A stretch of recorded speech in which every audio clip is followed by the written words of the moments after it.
Descargo de responsabilidad, no soy el autor de esta historia, y dejaré el link de la historia original en la descripción. Disfruten el fic y tengan un buen día. Capítulo 58. Beastquest. En Gufa, Muma, parte 8. El rey de los héroes.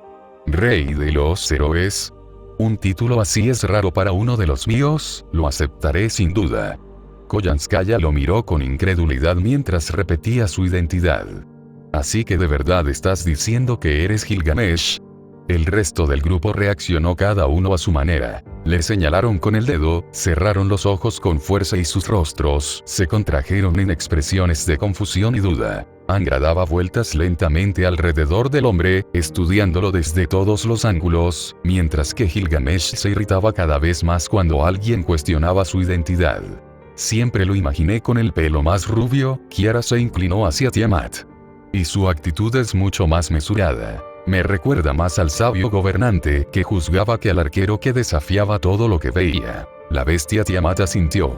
No se parece en nada al joven arrogante de Caster, que creía poder escapar de la muerte misma. Este parece tener experiencia. Draco se volvió hacia ellos. Este murió después de que terminara su mandato, y lo que queda aquí es en lo que se convirtió durante ese viaje. Gilgamesh escuchó sus palabras y giró la cabeza.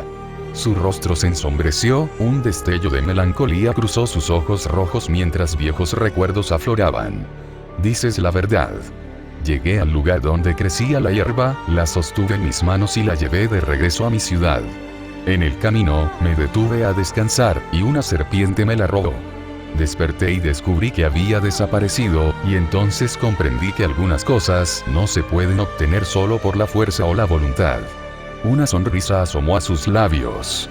Esa pérdida no fue una derrota. Me enseñó lo que realmente significa vivir y gobernar, y aceptar los límites que rigen todas las cosas. Regresé a Urukna como un rey que temía su fin, sino como alguien que comprendía su lugar.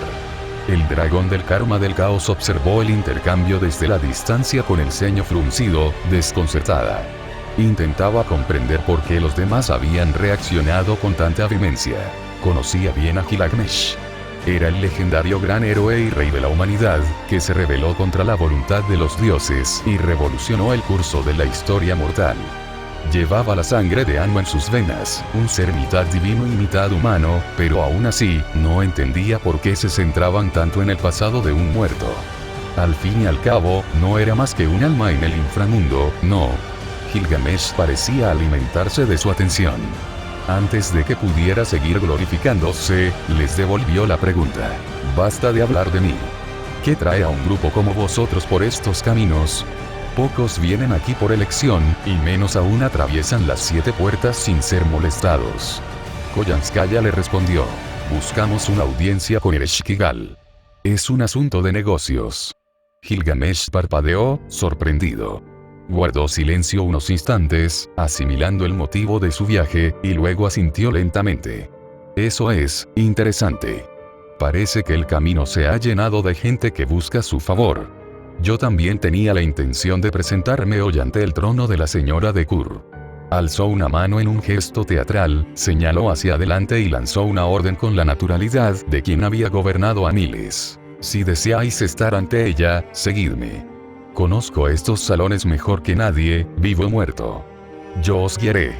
Se giró y caminó con paso firme por el amplio sendero central. El grupo intercambió miradas rápidas y luego se dispuso a seguirlo. La bestia Tiamat se apresuró a alcanzarlo, poniéndose a su lado. Dijiste que te estaba esperando, dijo ella. ¿Cómo puedes estar seguro de eso?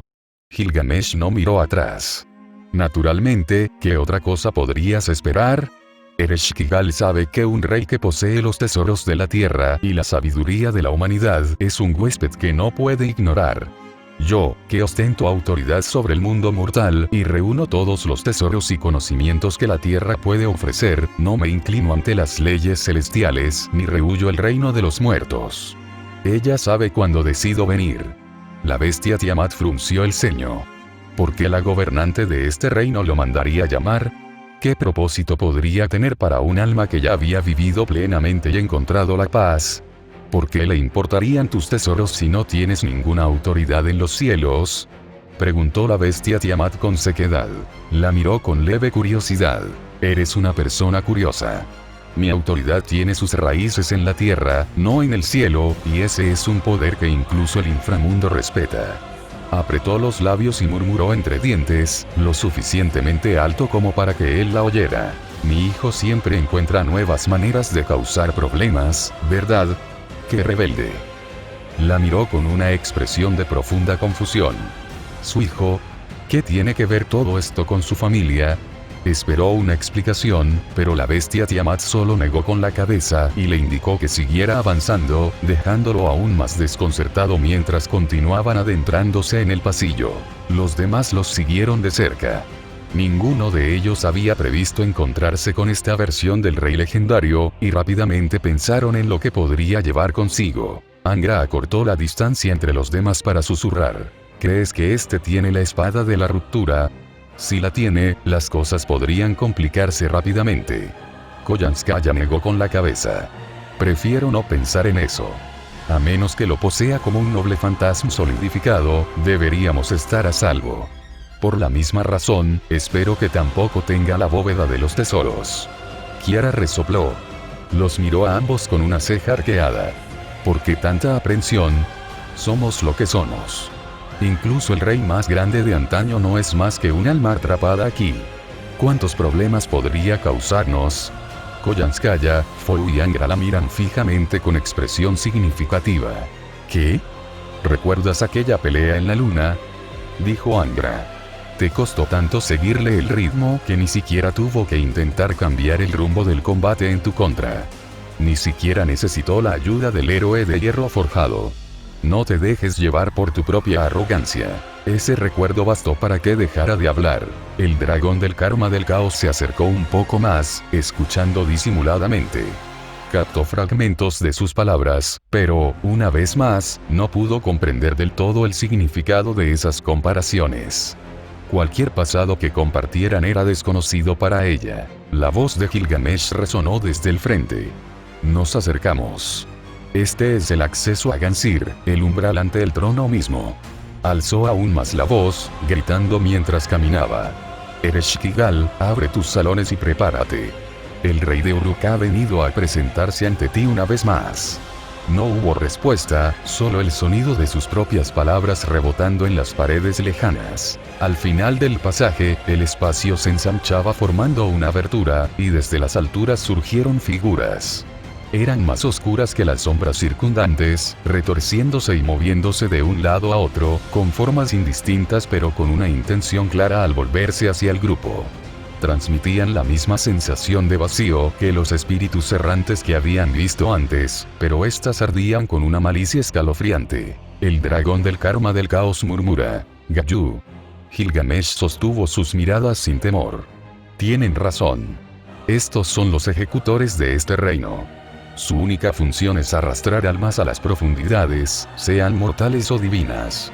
Solo responden ante la reina, y nada de lo que ofrezcan o digan cambiará su propósito. No negocian, no sienten compasión y no se detienen hasta cumplir su cometido. Él la miró de reojo, con un destello de respeto en el rostro. La mayoría de los que vienen aquí solo ven sombras y miedo. Pocos pueden mirarlas y nombrarlas con tanta facilidad. La mayoría sería incapaz de distinguirlas de los muertos comunes. El dragón del karma del caos asintió brevemente. He estudiado la naturaleza de este lugar y de los seres que lo habitan. El conocimiento es la mejor defensa contra lo que uno no comprende. Las bestias guardaron sus pensamientos para sí mismas. Sabían la verdadera razón por la que ella podía identificar a esas criaturas con tanta facilidad. Su esencia provenía de la misma fuente primordial que la diosa que dio forma a las aguas y a las profundidades, y esa conciencia le permitía ver a través de los disfraces de los sirvientes del inframundo sin esfuerzo. Los Gayu se congregaron en mayor número, aumentando su velocidad a medida que se acercaban, esperando cualquier señal que indicara la necesidad de intervenir. Gilgamesh no les prestó atención y siguió avanzando como si no fueran más que moscas revoloteando a su alrededor, mientras los demás lo seguían sin problema. El sendero que se extendía ante nosotros se bifurcaba longitudinalmente, dividido por una estrecha pero aparentemente insondable grieta, y en ese hueco fluían las aguas del río Ubur, muy abajo.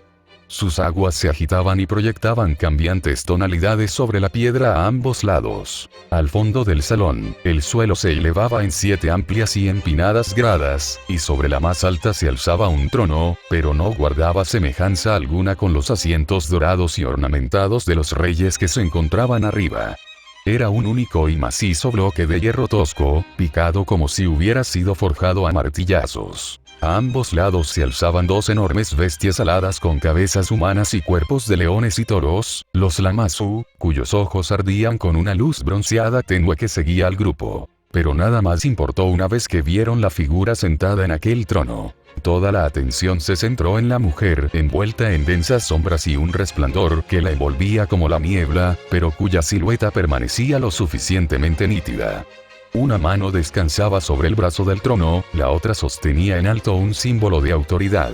Una vara unida a un anillo, la marca de quien gobernaba sobre la ley y el destino. Ereshkigal, la reina del gran abismo, gobernante de todo lo que yace bajo la superficie del mundo y del dolor infinito de todas las cosas que han pasado. Su piel tenía el tono pálido y descolorido de las salinas bajo una luna que ya no iluminaba.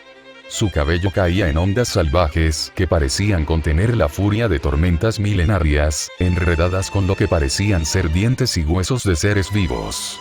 Cuando dirigió su mirada hacia ellos, el dragón del karma del caos sintió un dolor punzante en las costillas. La sensación de frío que los había acompañado desde que entraron en ese lugar se intensificó, no solo un escalofrío en la piel, sino que se extendió hasta los huesos y el espíritu. No albergaba malicia, pero su mirada era más fría que cualquier escarcha de las más altas montañas del bosque familiar. Lo que más la impactó fue la intensidad de lo que percibió tras esa mirada. Era la soledad de quien había recibido un dominio que ningún ser vivo elegiría jamás, una corona de deber eterno. Por un instante, sintió que sus propios ojos se enrojecían al comprender de repente la carga que soportaba esta diosa. Todo olvidado, todas las almas olvidadas, todos los finales sin gloria. Todo caía bajo su cuidado. Al mirar esos ojos, el dragón del karma del caos vio también el final silencioso que aguardaba toda existencia, incluida la suya, envuelto en una belleza que se sentía a la vez terrible e inevitable, pues era cierta. Sabía que esto era consecuencia de haber cruzado las 7 puertas. Sus defensas se habían desvanecido, su mente y su alma habían quedado al descubierto, para que pudiera sentir y comprender lo que antes habría permanecido oculto. Con los labios apretados, se negaba a dejar ver esa vulnerabilidad, aunque una sola gota de humedad rodó por el costado de su rostro debido al esfuerzo, enfriándose al instante por el aire circundante. A medida que su visión se adaptaba, notó otro detalle que al principio parecía fuera de lugar. Solo entonces se percató de que la diosa no llevaba ningún atuendo. Estaba completamente expuesta, marcada únicamente por el tocado sobre su frente y las grandes alas plegadas a su espalda. En el mundo mesopotámico de verdades absolutas, no había necesidad de cubrirse ni de fingir.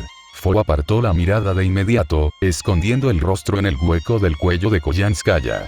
En cambio, la atención de Angra se centraba únicamente en la diosa, sin mostrar ninguna otra reacción. Gilgamesh tampoco mostró ninguna señal de incomodidad. Había vivido todas las etapas de la vida y la muerte, y había visto lo suficiente del mundo como para saber que en este lugar, la modestia y la ostentación carecían de sentido. Solo importaba la voluntad del gobernante. Ereshkigal dejó escapar un sonido que mezclaba curiosidad y contemplación mientras los observaba cada uno por turno. Analizó a los seres que habían atravesado todas sus barreras y llegado a su trono, deteniendo su mirada con mayor detenimiento en aquellos que se sentían menos atados a su dominio. No se oye ningún sonido en ninguna dirección, pues todas las miradas permanecen fijas en la figura sentada en lo alto. Las bestias desviaron su mirada más allá de ella, hacia los rincones más oscuros del estrado. Allí, 7 figuras se alineaban perfectamente, envueltas en telas desgarradas que caían hasta la piedra.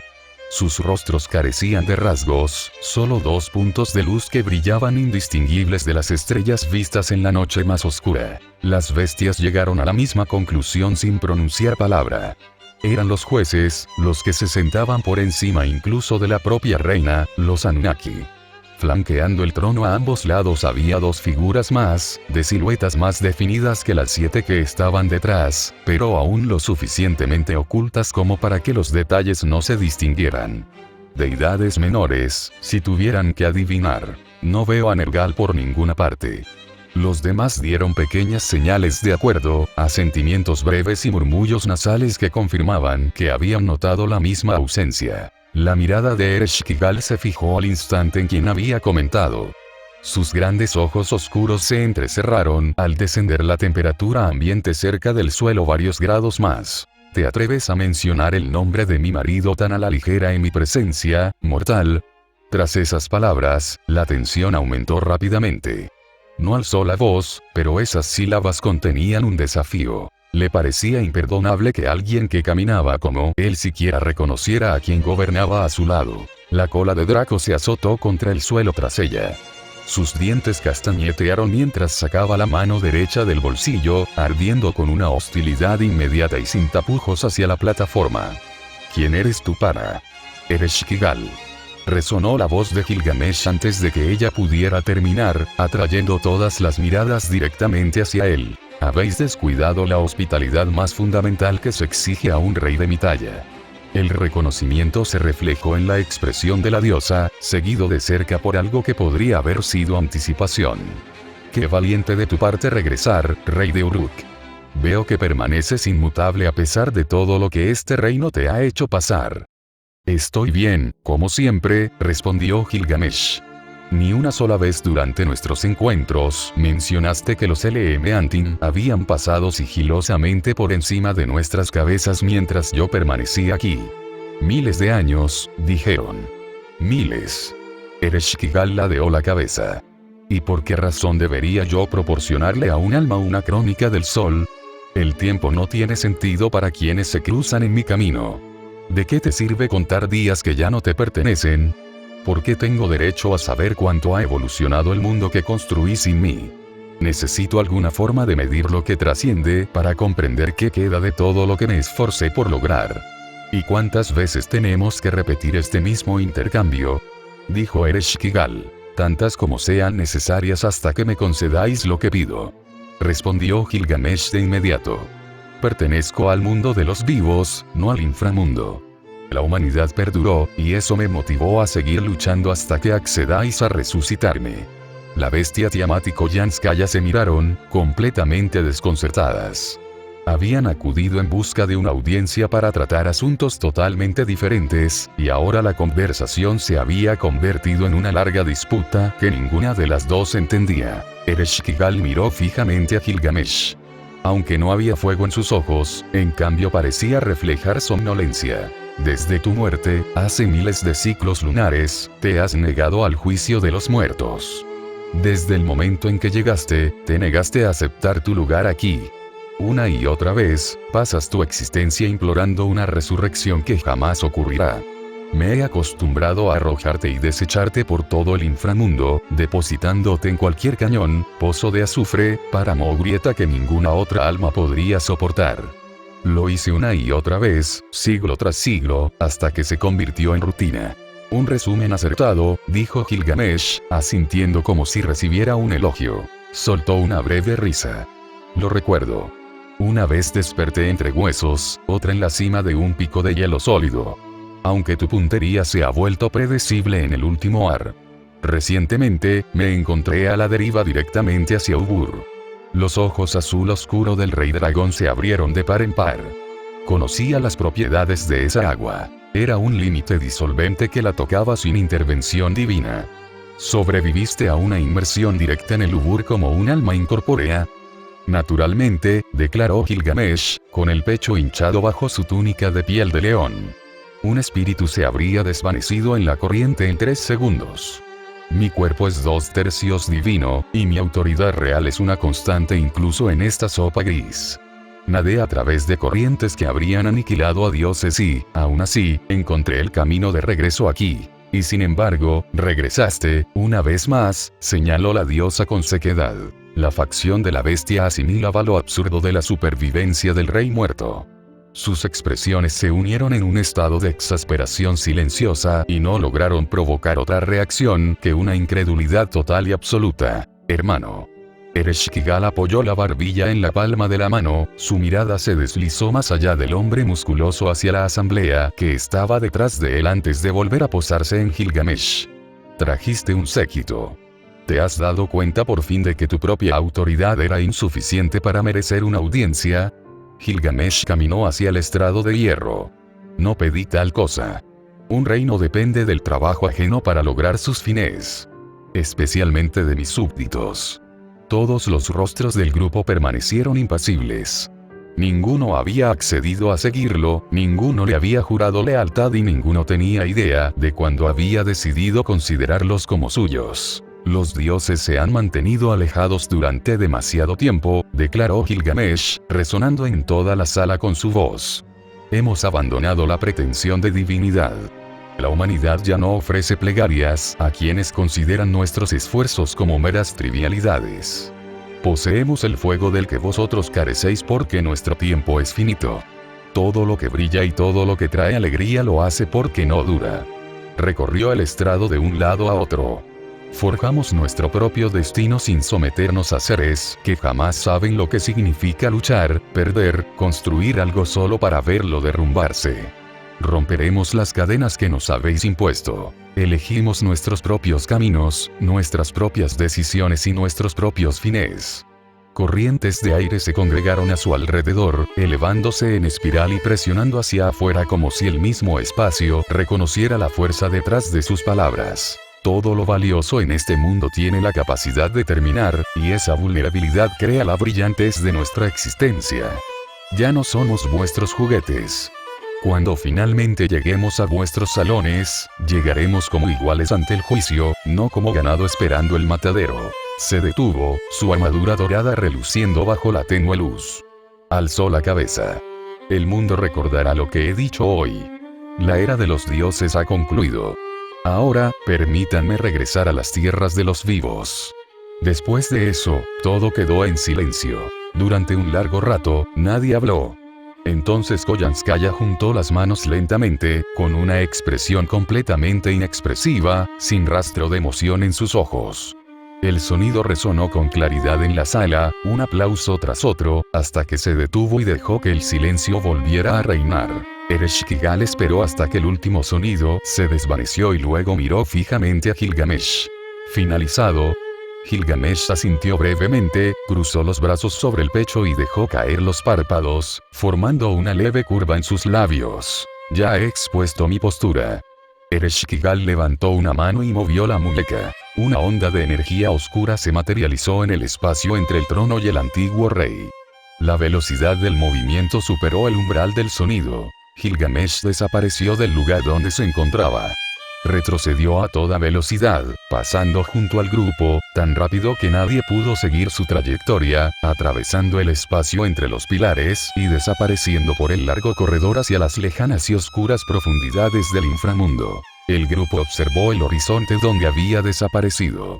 La silueta se redujo a un pequeño punto de luz, que luego también se disolvió en una bruma gris. Las bestias miraron el espacio vacío donde él había estado, luego se miraron entre sí.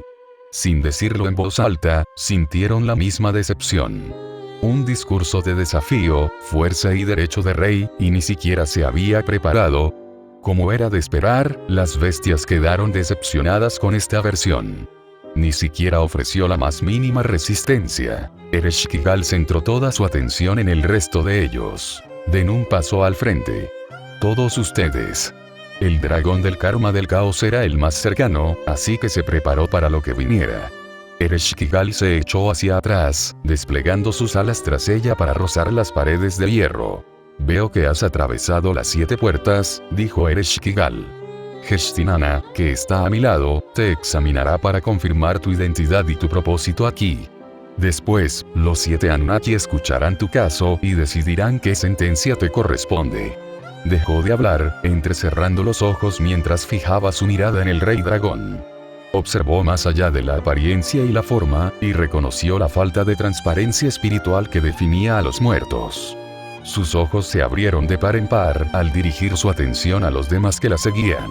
Todos eran seres vivos que respiraban. Namtar y Gestinana, las dos figuras que flanqueaban el trono, se enderezaron e intercambiaron una rápida mirada. Ellos también lo habían visto. Respiras. Llevas la vida dentro de ti. Se inclinó hacia adelante con incredulidad. Hace tanto tiempo que ningún ser vivo ha entrado en Kur que ni siquiera puedo contar los años. ¿Qué podría traerte aquí? Soy Tiamat, dijo la reina dragón con un tono respetuoso. Ostento el título de Karma del caos entre los reyes dragón. Los ojos de Ereshkigal se abrieron ligeramente. Los 6 reyes dragón son los más nobles de su especie, los más elevados de todos los dragones, leyendas incluso entre los dioses. Ahora quedan 5, corrigió Tiamat. El sexto, el dragón meteoro de fuego, Tanin, renunció a su rango y eligió renacer como demonio. Hizo una pausa y luego continuó. Vengo ante ustedes para pedirles que me escuchen, para solicitar su aprobación. La reina ladeó la cabeza.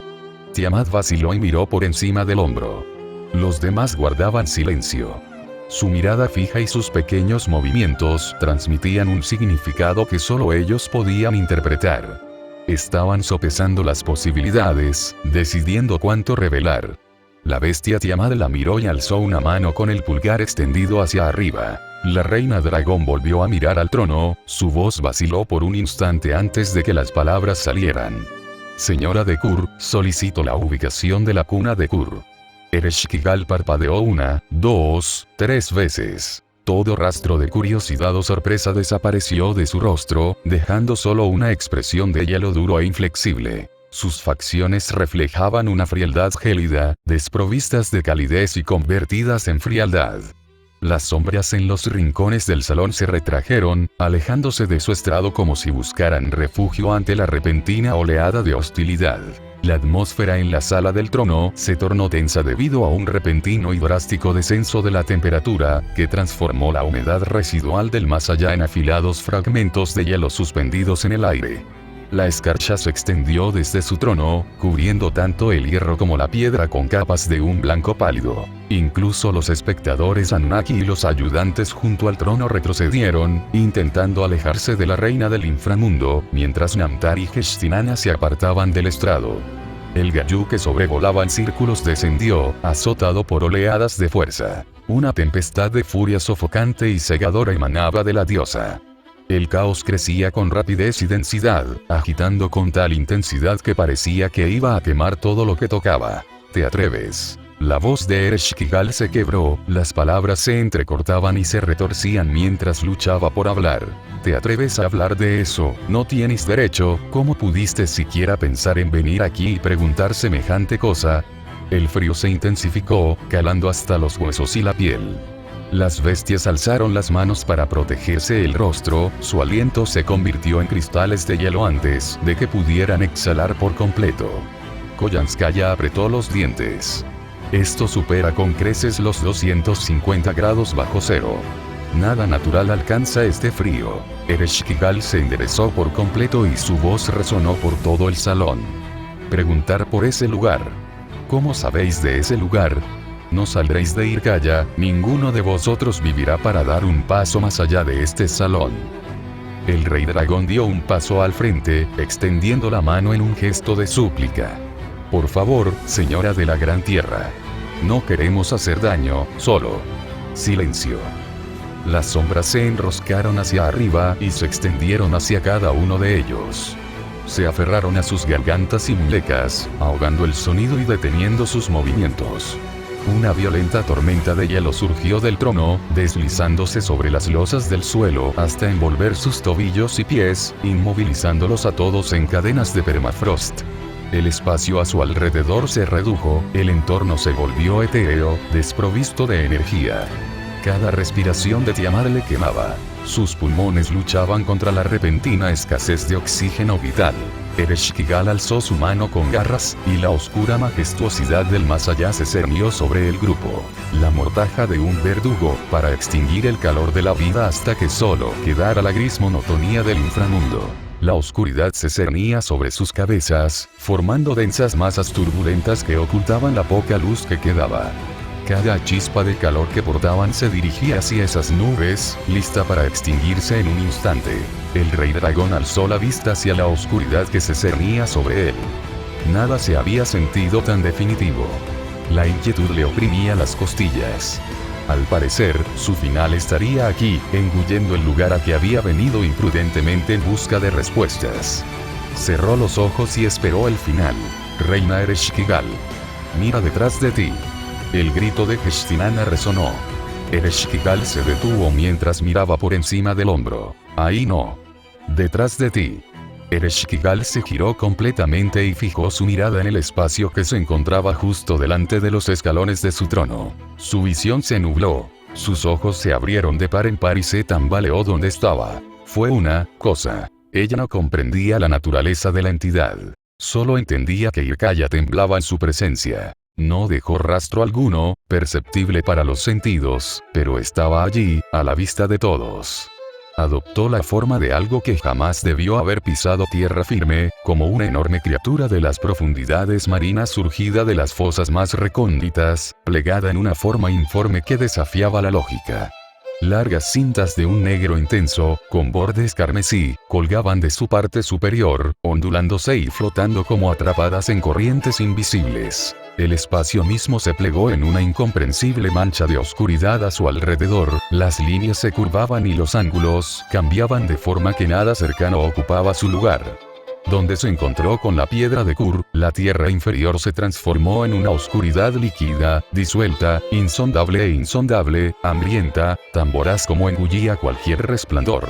No caminaba, sino que se deslizaba sin tocar nada, fluyendo hacia adelante como una sombra líquida. Por un instante se contrajo formando un cono de 2 niveles, con todos los filamentos atados hacia abajo. Luego, la sección superior se abrió y esas cintas se extendieron hacia arriba, arqueándose ampliamente como los filamentos de una ortiga marina urticante, o como la llaman los humanos, una medusa de aguas profundas, mientras que la parte inferior permaneció anclada como el tronco de un árbol. El corazón de Ereshkigal dio un vuelco. Sus instintos, perfeccionados durante eones juzgando a los muertos, lanzaron un presagio singular y escalofriante. Correr. Dio un paso atrás, luego otro. Contuvo la respiración y la mano que alzaba tembló. Sentía la mirada despiadada clavada en ella, burlándose de ella para que huyera hasta los confines de su reino maldito. No podía moverse. Apsu. El nombre de su antepasada surgió involuntariamente, un susurro ronco, nacido de las profundidades del miedo. Corre. Corre. Corre. El pensamiento se repetía una y otra vez, golpeando su conciencia hasta ahogarlo todo. No podía apartar la mirada. El instinto grabado en ella desde su nacimiento le gritaba que estaba ante algo que no debería existir. Miró fijamente el vacío donde debería haber un rostro, concentrada en la parte superior de la forma, y poco a poco dejó de distinguir dónde terminaba su propia percepción y dónde comenzaba esa otra presencia. La frontera entre su conciencia y la entidad comenzó a disolverse, la observadora y la observada fundiéndose en un abismo. Cintas oscuras se filtraban a través de la piedra a sus pies, enroscándose lenta y firmemente alrededor de sus tobillos y pantorrillas. Ella no les prestó atención. No le quedaba tiempo para concentrarse en nada más que en la masa no euclidiana de cintas y oscuridad que se negaba a acatar las leyes físicas ante ella. Los 7 jueces Anunnaki se levantaron de sus asientos, y Nantar y Geshtinana se dispusieron a intervenir, pero antes de que pudieran dar un solo paso, el resto de las bestias atacaron con rapidez y fuerza, embistiendo directamente contra los jueces y sus ayudantes para contenerlos. El choque sacudió las gradas del estrado, la piedra se agrietó y crujió bajo una fuerza que debería haber reducido a polvo la roca sólida, pero Ereshkigal no se percató de nada. Todo se desvaneció hasta que solo quedaron 2 cosas: ella y aquello que se deslizaba hacia ella. Acortó la distancia de una manera que no tenía sentido, deslizándose por el espacio sin cruzarlo, dejó de ser distante y comenzó a ser íntima, hasta que se mantuvo suspendida a apenas un brazo de distancia de ella. Un sonido resonó, como el de cables rompiéndose bajo una carga imposible o el zumbido estridente de una máquina.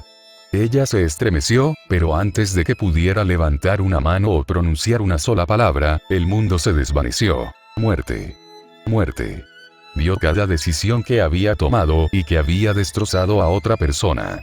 Vio las sentencias dictadas sin piedad, los exilios impuestos sin indulto, los castigos infligidos cuando la más mínima muestra de clemencia lo habría cambiado todo. Vio festivales erigidos sobre tierras conquistadas, canciones cantadas sobre montones de restos, cómo la crueldad se había disfrazado de deber y el deber se había convertido en un arma. Susurró. Su voz sonaba débil, ajena a aquello. Vio actos nacidos de la devoción transformados en matanza, bondad convertida en cadenas, protección en asfixia. Sintió la misma emoción que recorría a quienes infligían agonía, la profunda y fría satisfacción de ver a otro reducido a la nada. Vio órdenes que convertían a gente común en verdugos, turbas que se alimentaban del dolor hasta la saciedad, alegría extraída de la destrucción de cuerpos y espíritus por igual.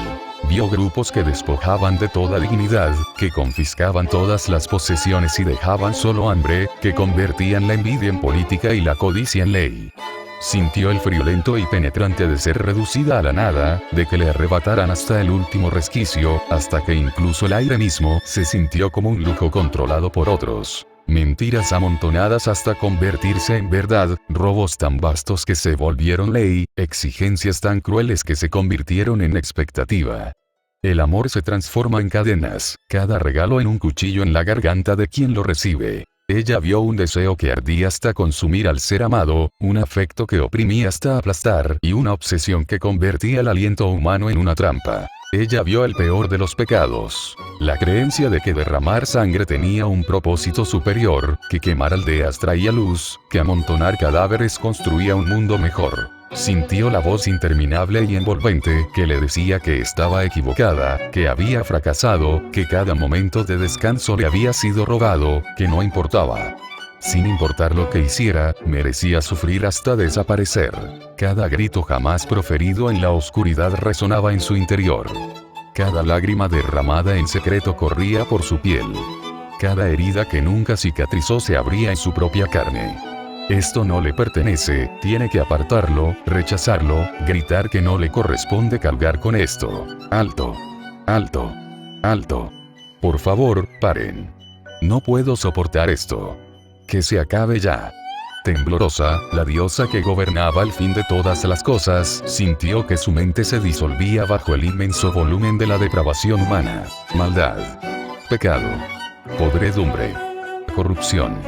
Las cosas inmundas que alguna vez crecieron en un corazón humano o se extendieron por manos humanas la llenaron hasta que no pudo distinguir dónde terminaba el mundo y comenzaba la inmundicia. Sintió el dolor agudo y punzante de los niños hambrientos, el tormento abrasador de los abandonados, el frío gélido de aquellos dejados a morir en soledad y la ira enloquecedora de quienes fueron traicionados por sus seres queridos. No cesaría.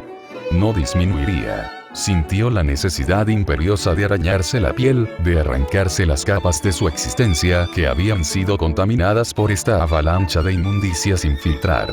Se desplomó hacia abajo en la oscuridad infinita, y se plegó sobre sí misma, apretando sus alas como si pudieran protegerla del peso de todo lo que se había hecho. No podía levantar su horrible figura. No podía ni siquiera pensar.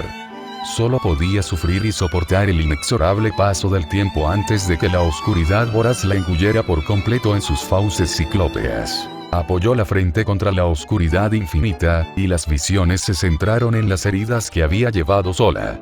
Vio las puertas celestiales que nunca se abrían hacia arriba, la exclusión de los altos cielos, el destierro permanente del calor de la familia divina que anhelaba. Sintió los siglos transcurridos envueltos en tinieblas, sabiendo que su reino jamás albergaría calidez, luz ni bondad. Escuchó los susurros de los mortales, que pronunciaban su nombre con temor, que se apartaban y se estremecían, mientras amontonaban ofrendas y cantos a los pies de su hermana. Vio descender a Gugalana, su primer esposo, ardiendo con mayor intensidad, y sintió el golpe que acabó con su vida antes de que pudiera siquiera regresar para contarle lo que había visto, su matanza a manos del héroe y su compañero. Contó los días que Nergal permaneció a su lado, y luego el vacío que dejó cuando se marchó sin decir palabra. Ella cumplía las leyes.